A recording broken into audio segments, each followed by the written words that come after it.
The CBS Radio Mystery Theater presents...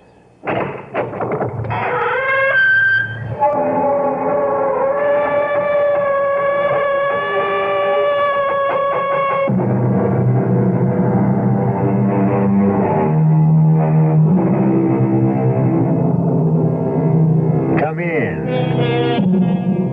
Welcome. I'm E.G. Marshall. Ferndale is an average small American town surrounded by nice middle-class American homes. It is located in a middle America state and is about as representative of the United States and what its citizens are all about as you can imagine.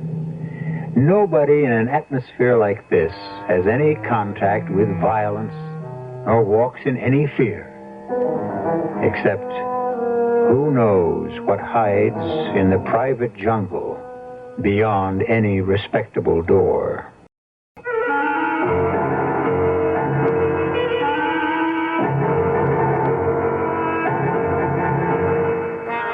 Our mystery drama, You Only Die Once, was written especially for the Mystery Theater by Ian Martin and stars Joan Loring and Joseph Julian. I'll be back shortly with Act One.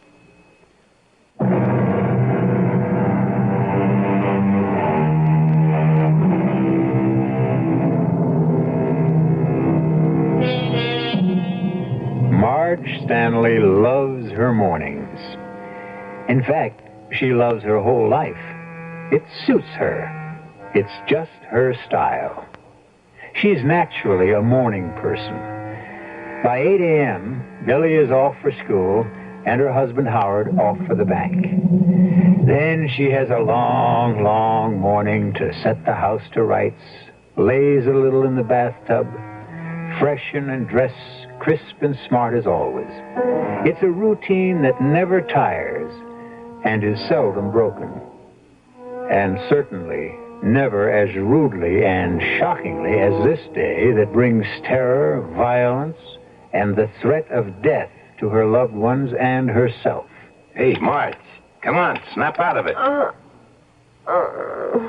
What happened to me? You passed out. Oh, I remember I opened the back door, and even with the beard, I thought for a moment,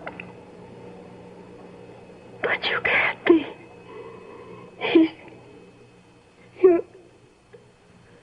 It's 8 years ago, and he's dead. He's dead. You mean Lou Miller? Yes. The guy that drowned in the reservoir? My first husband. Who died? You mean your husband? I didn't die, Marge. I'm still alive. Oh, no. No, please. It couldn't be. Please, God. Howard is my husband. Howard Stanley is my husband. Whoever you are, please go. You know who I am, Marge, just as well as I do. But you drowned. There was no body, Marge, remember? You didn't drown. You are Lou. That's right, baby. Oh. I've been fingerprinted enough places to nail that down for sure. Oh. So, no welcome home kiss for your loving husband? You're not. I have a husband. A meek little Joe who took off for his daily walk to the bank, huh? Mr. Howard Stanley, right? Yes. And a son, too. Cute-looking kid. How old is he? He's 7. Yeah? Big for his age, huh? And smart, too, I bet. He's very smart, just like Howard. He must be. 7 years old and in the 4th grade. Never mind, Billy. It's you. What happened? Where have you been? Now, that's, like they say, a long story. Tell you what, why don't you fix me some eggs and bacon the way you used to, and some good hot steaming drip coffee, like the old days. And while you're at it, you and me can have a good long talk about the future.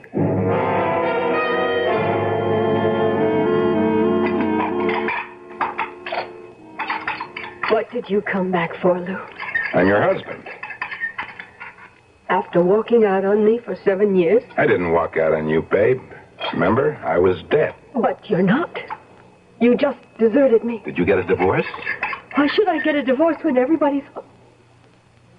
So, you see, we're still married. Lou, what happened? Where have you been? Remember that summer, Marge? I'm not likely to forget it. Them 3 fellas held up that Potsdam bank and lit out with $100 grand. Boy, was I glad I was a scuba nut that year. When they dragged the reservoir where they were sure the guys dumped the loot before they caught them, it couldn't turn up a thing. They did post the reward, 10,000 smackers. Biggest thing ever happened in our part of the country. How could I forget? Boy, I'm telling you, Sugar, I thought them water wrinkles would never wear out of my skin from diving after that bonanza. We were going to use the 10,000 for down payment on a house and a car. Are you kidding? I ever found that suitcase jammed in some crack? I wasn't going looking for no reward. That was all going to me. You found it? No, I didn't find it. I worked down to the deep end. It was a good 150 feet there. What happened to me was I got swept into the spillway. The what? Where the water runs out of the reservoir. Must have caught my head a real crack. I was stuck in a kind of a pipe. I got out of my tanks, and then I passed out. I must have lost my face mask then, too. Yeah, that's how come the insurance company and everybody else thought you must be drowned. What happened to you? When I came to, I was lying in some reeds, half buried in the mud. There was blood all over my face. I didn't know where I was. Well, get this, Marge, because it's what counts. I didn't know who I was. And I either got out of the flippers or I had lost them, and all I had on was a pair of swim trunks. What did you do? I busted in some house and I got some clothes. And I lit out, hiking. Worked my way west, working odd jobs. And I figured I couldn't keep drifting forever. I had to establish some sort of, what do you call it? Identity. Yeah, that's it. Like who I was. I had to be someone. So I joined the service. 6-year hitch. And 2 nights after I'm out, I got hit in the head in a barroom, Brannigan, and pow, I remember who I am. So I figured I'd come home. You and me have some talking to do. What? I need a stake, Marge. Some dough. That's one reason I looked you up. Well, I could let you have $15 or maybe $25. Oh, don't kid around with me, baby. I said a stake. You know what I'm talking about. Real money. I had to do quite a bit of digging to turn you up when I got back to Ferndale. You mean other people know you're alive? Don't panic, doll. I ain't stupid. I may not be long on schooling, Mrs. Miller, but I got what it counts up here. Mrs. Howard. Well, now, that's the real question, ain't it? Just whose wife are you? Well, now, be reasonable, Lou. There isn't any question of that. You and I were married less than a year. Howard and I have built a life together for nearly 7 years. What does your husband do at the bank? He's, a bank officer. Class job, huh? Pays pretty good, huh? Banks don't pay that much money. Not even to senior vice presidents?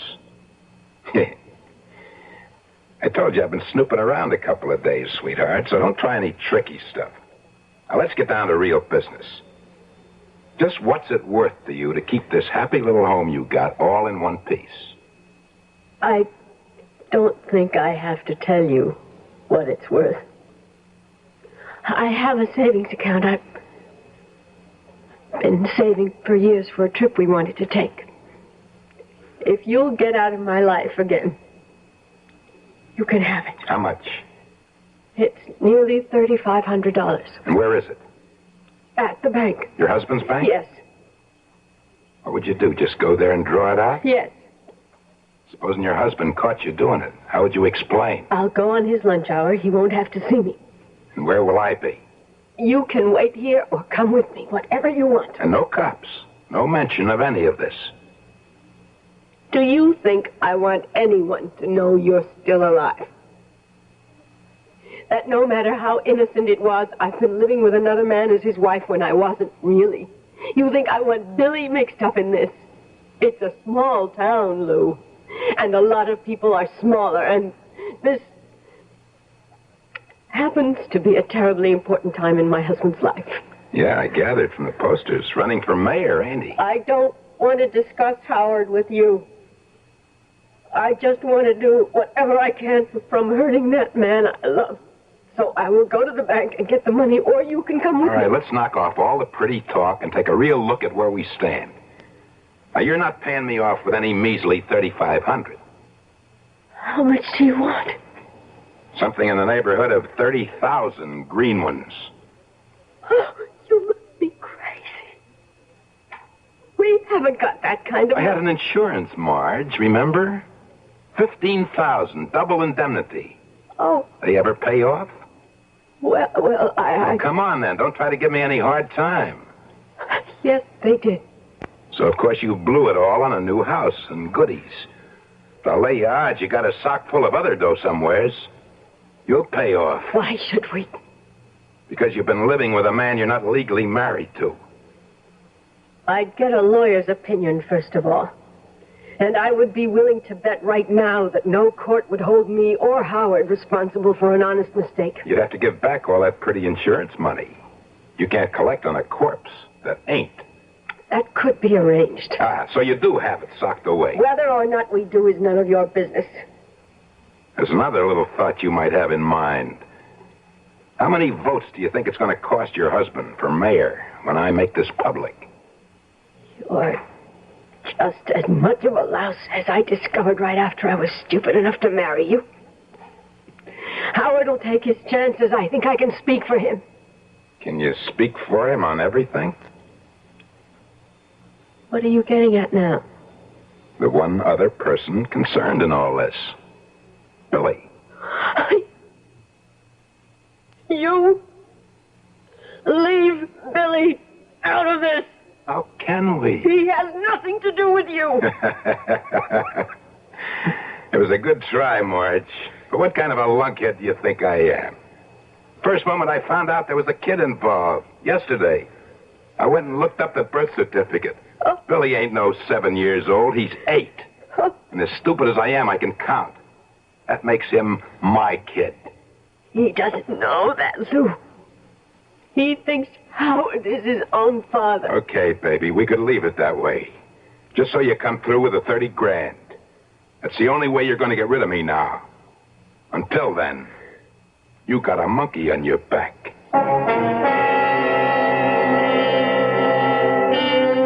Poor Marge. Her relaxed morning has been shattered as thoroughly as her nerves.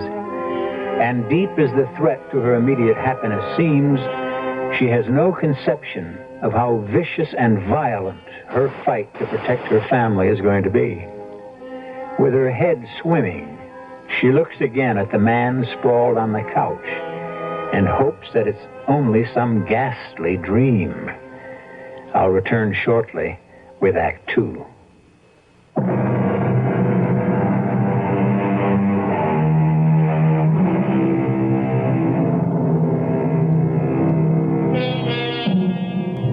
The shock of meeting a husband you have believed dead for over 8 years is enough to numb and scramble anyone's mind. At least Marge found it so. She couldn't believe that Lou was any real danger to breaking up her present family legally, nor that the publicity would mean anything in Howard's campaign. But 2 things did terrify her: the effect it might have on Billy, and the tension, a kind of mad and inhuman quality that underlay everything that Lou said, as though, in some inexplicable way, he was dead inside, that he was a ghost returned from the grave. You stay away from Billy. From my own son? He's no son of yours. Like I told you, I seen the birth certificate. I didn't mean that. I mean he's nothing like you, thank God. And he worships his father. I mean Howard. Who's that? I don't know. Let it go. Don't answer. Oh, it's Bob Russell's car in the driveway. I can see it from here. They're next door neighbors. They know I'm home. All right, go answer. But no tricks or funny business. Put that pistol away. Don't open the door. Find out what he wants. Don't let him come in, or I'll drop him like a bowling pin. All right, but don't lose your head. You just worry about your own. Hi, Marge. Sorry if I disturbed you. No, I was in the kitchen. I didn't want to come at all because, to tell you the truth, I thought you might have sneaked back to bed for a nap. Oh, no, I was just going to get dressed and go marketing. I know. You're the morning person. That's what Betty calls you. This is all the junk on the community chest Betty promised you. Oh, that's great. How's it going? Dragging any formidable loot? Over 60,000 up to now, and we're only halfway along. Well, keep it in a safe place. Uh-huh. Hey, you feeling all right? Me? Why? Well, you look a bit pale, sort of drawn. Maybe I'm just picking up a little cold. Yeah. Well, excuse me, I got a customer waiting. Uh-huh. 60 grand, huh? Oh, don't get your hopes up, Lou. It's all in small checks, most of them at the bank, and all made out to community chest. Even you couldn't figure a way to get your claws on that money. All right, you can cut the comedy. I have my own way, and not much more time to waste. I've been figuring while I was waiting for that used car salesman. Bob's a stockbroker. I want you to call your husband and get him home here from the bank. I can't do that. Well, you better, doll, or I'll lock you in a closet and go down there and bring him back my own way. I got to get all this settled today. But I can't bring Howard home from the bank. What could I possibly... Don't answer it. That's silly. Why not? What am I going to do? Scream for help? Just don't answer it. You're out. But it might be Betty ringing to make sure Bob dropped off the stuff. Oh, that's right. Howard was going to call about us having lunch together. Sam. Okay, there's an extension in the kitchen, right? Yes. I'll be listening. And don't try anything or I'll kill you. You might as well know I have nothing to lose. Hello? Darling, it's Howard. I'm calling about lunch. Where are you whining me? Well, what was that? What was what? Was Billy home? Anyone with you? Why, no. Why? It sounded as though someone was on an extension. Oh, don't be silly about lunch. Why don't we have it here at home? Well, I'd veto that anyway, but it's what I was calling about. I can't make lunch. Oh. I've got to run up to the state capitol, have lunch with a man. I'm certainly glad it isn't another woman. Couldn't you put it off for today? I'm sorry, honey, not a chance. See, this guy has got the votes I need in his pocket. I want to be mayor, honey, just long enough to clean up our own little backyard. I know, dear. So, when will I see you? Oh, around dinner time. I love you. You take care of yourself. I love you. Howard. Why did you let him get away like that? What could I do? I'll tell you what you're going to do. Call him back. Get him here. How? I don't care how. Tell him you're sick or Billy's sick. Lou, I can't get away with that You now. do what I tell you, damn it! Call him. Why can't I tell him the truth? You want to? He's got to know sometime. All right, then tell him here, where I can handle him. And he doesn't get any fancy ideas of ringing in anyone else. Dial. I'll call his private number.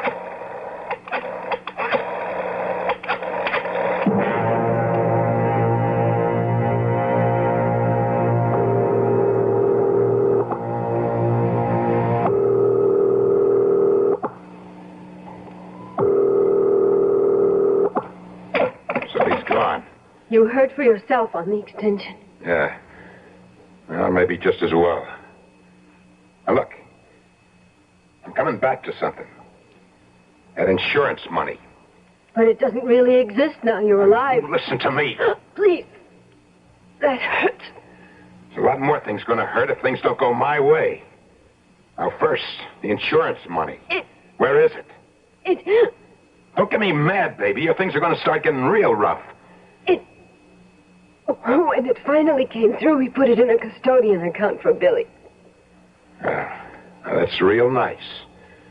Only Billy doesn't need it anywhere near like his old man does. So I'll tell you what.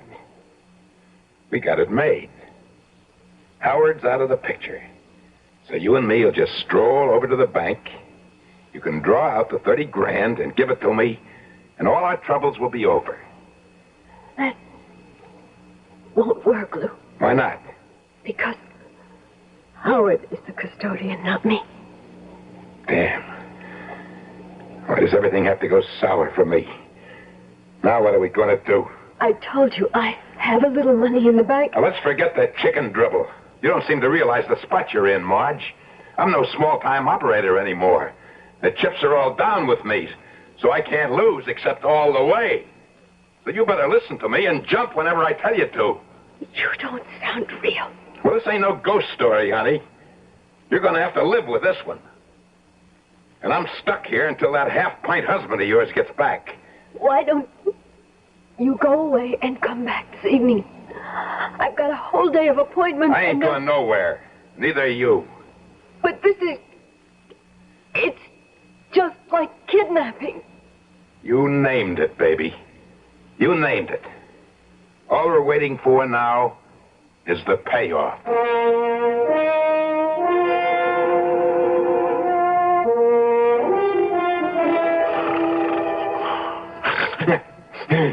Hey, hold it, Marge.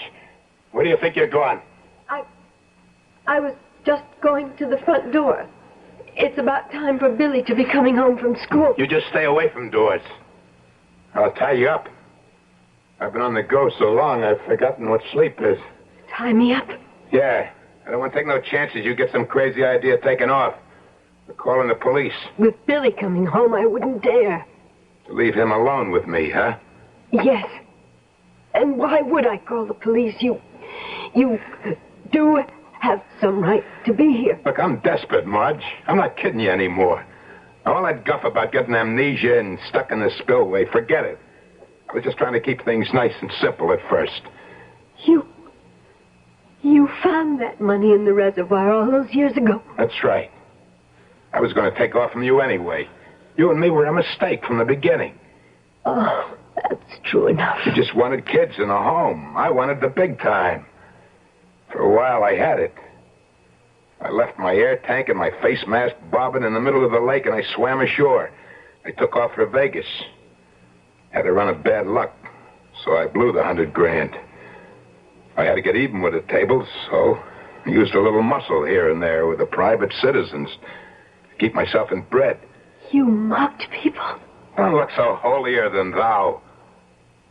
I got my comeuppance, if you want to know. 6 of the years since I left you, I spent in security prisons. I won't tell you what for. I'll tell you one thing. The next thing they get me for, if there is to be one, that's it. I'm in for good. So don't make any mistakes about how desperate I am. So get away from that door now. Make me some coffee. And where's the jar? It's on the way to the kitchen.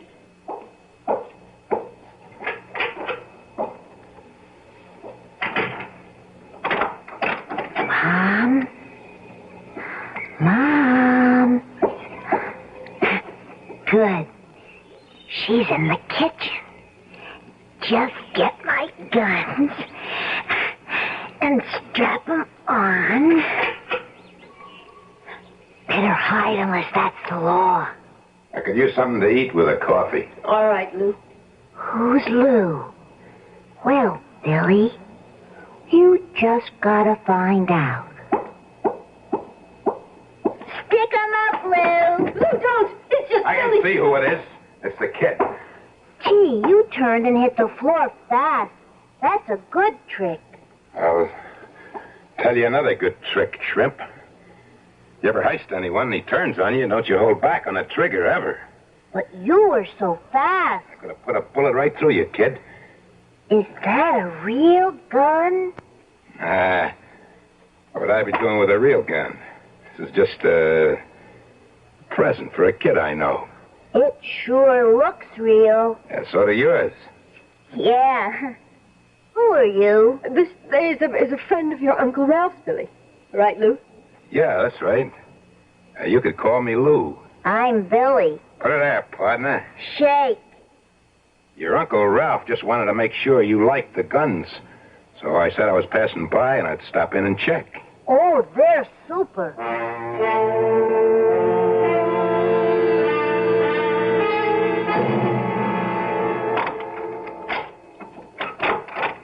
Hi, darling. I was just trying to find the darn key. Who are you? Unexpected visitor. A friend of the family. Marge's side. She asked me to get the door. She's feeding Billy. Come on in. Oh, sure. Sorry, it's just it was such a surprise. Have we ever met? No. Oh, don't let the getup put you off. I just came off a camping trip. Oh. Well, you seem to know who I am. You want to tell me who you are? Sure. Lou Miller. Lou Miller? But you're dead. That would make it simple, huh? No matter how scary a ghost is, there are ways of making them disappear. Now, me, Howard, I'm the real McCoy. Like, if you want it right between the eyes, I'm Marge's real husband, and that's my kid inside. Oh, my God. Maybe it won't take too much praying to turn me back into a ghost. That's what you and me are going to talk over, Howard. You're the only one with the keys to turn time back again, just the way it was.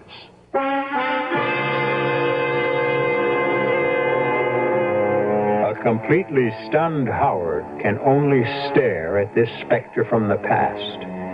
A man so evidently his physical superior that he could not solve anything on that level, nor on any other level, as he is about to find out. I'll return shortly with Act 3.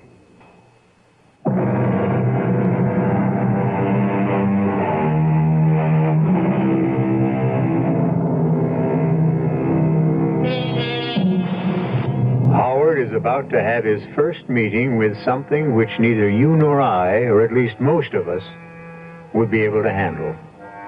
Total immorality.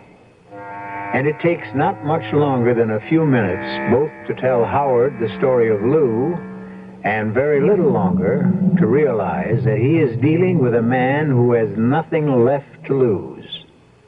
Not even his conscience. What you suggest to Marge is impossible. Why? Because everything, bank books, money, drafts, checks, anything valuable is locked up in the vaults by now. So? You're executive vice president, aren't you? Yes. You got the keys, haven't you? Yes. Once the time lock disengages, which will be, let's see, it's 6 o'clock now, exactly 8 a.m. tomorrow morning. You mean you can't get in there tonight? You'd need an atom bomb to blow that vault door open. The first thing tomorrow morning, you could get those bank books and cash in the dough. Well, I could, but I can't. Why not? Because, first of all, the money for the insurance was left in trust to Billy. It could only be spent on him, but that no longer holds either. The money isn't Billy's or anyone's but the insurance company's now. How come? It was paid in good faith because you were presumed to be dead.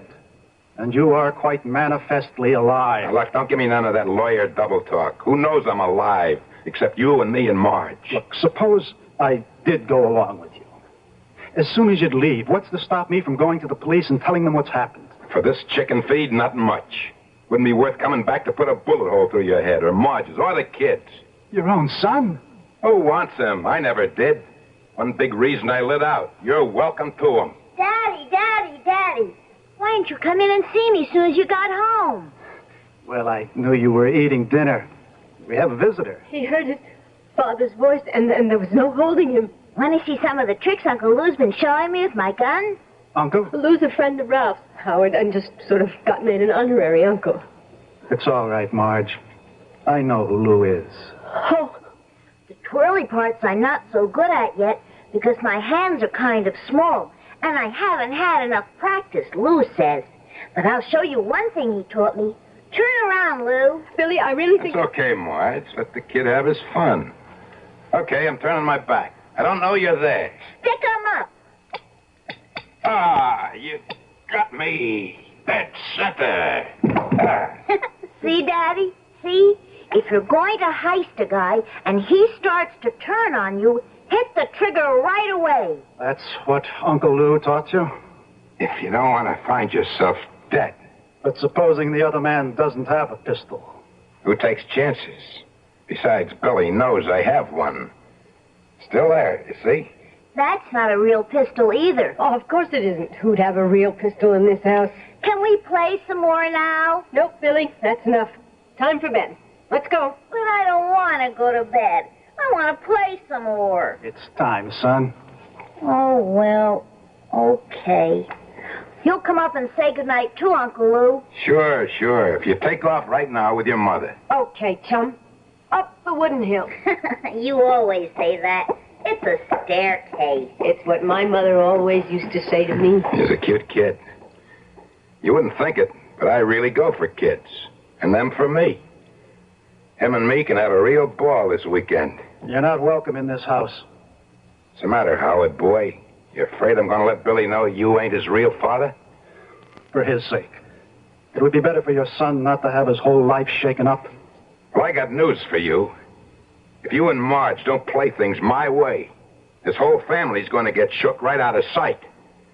Now go pour me a shot till we get the kid out of this, and I can lay out for you and Marge just how we're going to play this thing. You can't ask me to rob my own bank. I ain't asking, I'm telling you. On Monday morning, once that time locks off, you pack a suitcase with 250 grand. And don't go writing down serial numbers. And keep the bills as small as you can. But what's the point? You can't get away with it. I'll be sitting here with Marge and Billy and little Bertha here. Anything goes wrong with the outline I already gave you, anything, you're suddenly out a wife and a kid, right? But no matter how much time we try to set up for you, your getaway, the police will be right on your trail. How, Howie boy, how? I'm dead, remember? I don't even exist. Who'd be looking for me? When we tell our story. Don't you see it all, Howard? Do you think any of us is going to be alive after... Who the devil is that? What kind of a double cross is this? That's the sheriff. Now, look, don't lose your head. He's an old friend. He could have stopped by for a dozen reasons. Well, one of them better not be me. Now, listen, both of you. I'm going upstairs with Billy. You leave all the doors open. If anything goes wrong, let me tell you both, this is a real gun. And the first shot I fire goes right through the kid's head. Your own son. What kind of a man are you? The kind neither of you patsies would like to find out about. Open up and get rid of him. Hey, Jim. The lights are all on. I knew someone had to be home. Yeah, well, we were just sitting down to dinner. Well, this won't take long, but I'd like to step inside. Sure. Hi, Marge. Hello, Jim. Everything okay? Of course. Why not? Well, I don't know. You just don't look yourself. You're always so full up of the old get up and go. Oh, that I think I got a touch of the flu. Oh, sorry. It's going around these days. I got 2 deputies out with it. Or else if they got a couple of girlfriends, my phone tabs haven't turned up. Maybe there's a gap in the tape. Jim, Marge sort of had dinner on the table practically, so, Oh, sure. But what I have to say can be said quickly. Maybe shouldn't be said at all, but you're 2 old friends of mine not to. That's a flyer just came in this morning to the sheriff's office. Here. You 2 have a gander at it. You don't have to read all the writing. I'll give you the gist. That there's a picture of John Clemens, wanted for armed robbery and the killing of a policeman in California. Out on parole from Soledad State Security Prison. Alumnus of Joliet, armed, dangerous, to be approached with caution. 3 former suspected murders. Will shoot to kill. Nothing to lose. Because when he's taken this time, he goes up the river the rest of the way. I don't know any John Clemens. nor I. But if his name wasn't John Clemens, wouldn't you know him? If his name was maybe Lou Miller? But Lou's dead. Lou isn't dead. This guy Clemens was in the service. I got a set of his fingerprints from there. And 8 years ago, when Lou swore on as deputy to dive in the reservoir looking for the money that got stolen, he had to record a full set of fingerprints. No, sir, I'm sorry to have to say it for many reasons. They're the same guy. Lou Miller is still alive. Well, all right. Now, look, suppose he is. What's that got to do with us? I don't know. Maybe nothing. But there is Billy, and this guy is on the run and desperate. Just in case, I'm going to give you some protection. Can I use the phone? Well, what for? Well, you might turn up here. I'm going to cover you for a while with a 24-hour guard. Okay, everyone, freeze. Don't anybody make even one little move. So you beat me to it, Lou. You always move too slow, Jim. Marge, Howard, get back in that corner. Lou, don't lose your head. That's just what I'm planning to keep. Come on, move. That's better. Okay, Jim. Just face me like you are, and very slow and easy, slip the buckle and drop your gun belt. That's it. Right on the floor. That's right.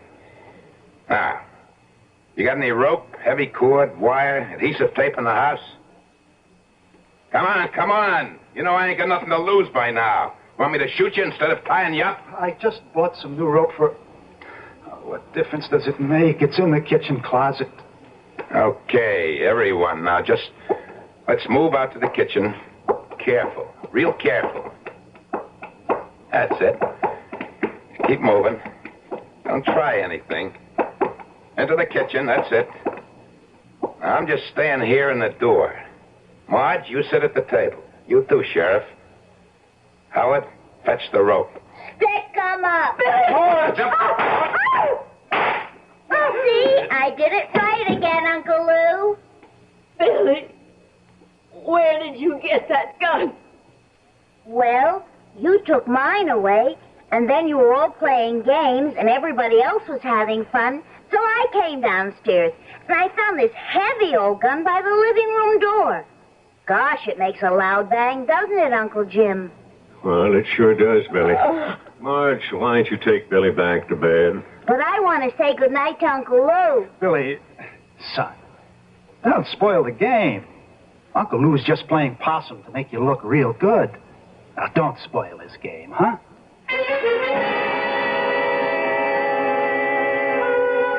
How is he, Sheriff? Bullet got him right in the spine. Too late for the ambulance. How is he, Howard? This time he's gone for good. Oh. Did you get Billy to bed? Yes. What's going to happen to us now? Howard, what have I brought on you? We'll weather it, Marge. But the whole story will come out now. And I'm not thinking about us. But what it'll do to Billy. What a thing to grow up with. Just a minute, you two. Isn't there a quote somewheres about God moving in a mysterious way his wonders to perform? That's almost the exact quote, but... Main thing, it seems to me, in all this is to keep Billy from being all broke up over what was an accident. Jim, when this story breaks in the papers, how can it be kept from Billy? The question is first, can it be kept out? How? Of course, it's got to be a story. A man is dead.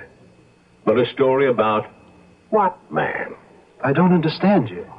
You're returning that insurance money to the company, of course, Howard. Well, naturally. So now let's take a good, hard look at the rest of it. Now, I intend to have a long talk with Judge Markham.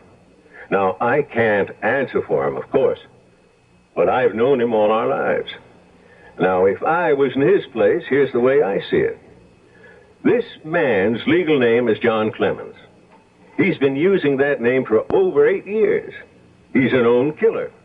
There's a statewide alarm out for him.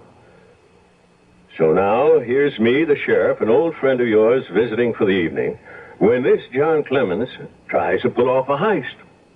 2 shots are fired, one from my gun, one from his. The one from my gun kills this John Clemens. So, where does Lou Miller figure in this? A man already dead 8 years? You mean Billy, the whole time, doesn't have to know exactly what he's done? It was an accident, Marge. The child has no idea what he's doing. Who'd want to place this burden on his shoulders? Like I say, it's not my decision, thank God. But I'd hoped Judge Markham would feel about it that you only get a chance to live once. Seems fair enough to me. The best you ought to have is, like him, one chance to die.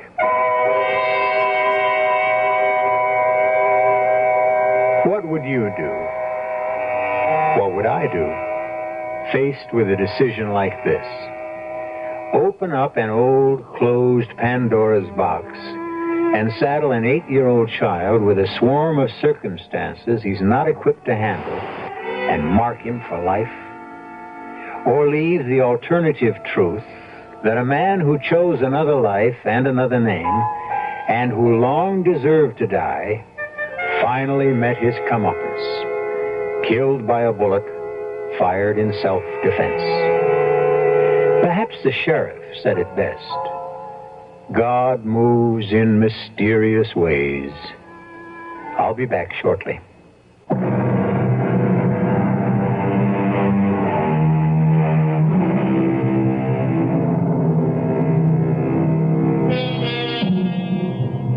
At 8 years old, there are ghosts and goblins, mysterious figures that move through trees, phantom ghosts that can leap into the mind and spin it flying the wrong way. But time goes by, and a boy grows up, and with 2 understanding parents and a sheriff who opens his files to let a young man read the truth of his background, Billy can accept his father for what he was and thank his lucky stars for the foster one his mother provided for him.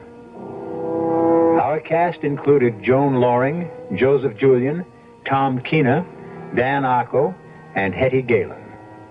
The entire production was under the direction of Hyman Brown. This is E.G. Marshall inviting you to return to our Mystery Theater for another adventure in the macabre. Until next time, pleasant dreams.